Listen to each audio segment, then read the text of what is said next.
Which of the following Newman structures represents the skeletal structure shown below? So we're not told which two carbon atoms are going to be the front and the back carbon atom of the Newman projection.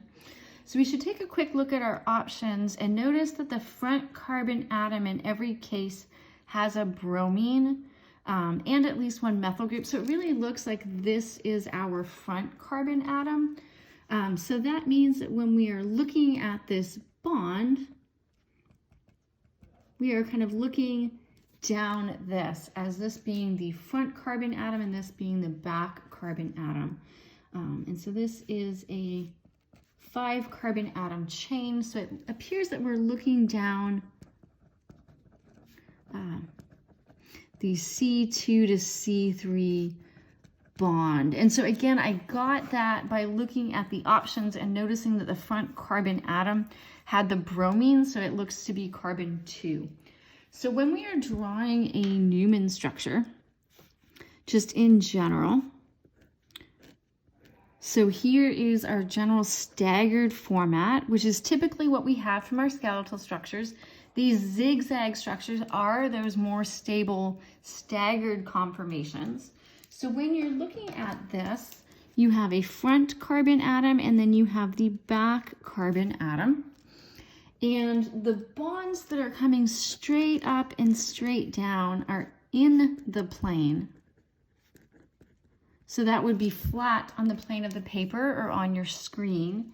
The bonds on the left-hand side, so we're going to go from this to the skeletal structure. The easiest thing to do is imagine that we're going to flip it over so that it's laying on its side. And so when we do that, the bonds that are on the left-hand side will be going into the plane.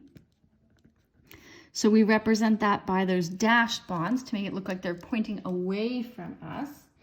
And then the bonds on the other side, on the right-hand side, when you flip it over, they're going to be sticking out of the paper. So these will be out of the plane.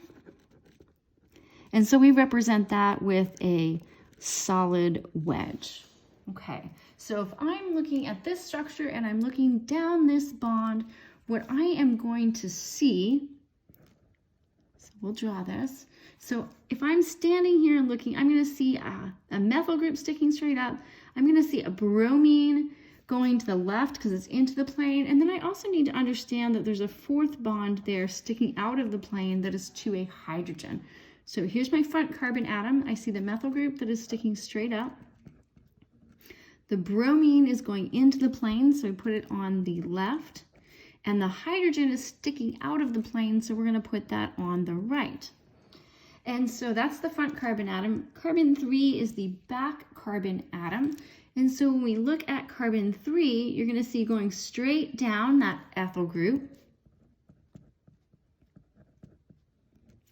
There is a methyl group sticking out of the plane, which means that going into the plane, there is a hydrogen. So on the left-hand side into the plane, we have a hydrogen, and sticking out of the plane on the right-hand side, we have a methyl group. And so we want to examine our options here and see which one matches that. And on A, we see we've got the methyl group up, the bromine going to the left, the hydrogen going down and to the right, and on the back carbon atom, we see the hydrogen pointing up and to the right, or to the left, the methyl group pointing up and to the right, and the bond straight down to that ethyl group. So this is matching option A.